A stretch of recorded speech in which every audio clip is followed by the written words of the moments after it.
الرحمن الرحیم۔ یہ سوال ہے کہ ایمان کسے کہتے ہیں؟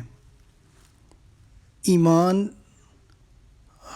حضرت محمد مصطفیٰ صلی اللہ تعالی علیہ وآلہ وسلم اپنے رب کے پاس سے جو کچھ لائے ان سب کو حق جاننے اور سچے دل سے ماننے کو ایمان کہتے ہیں۔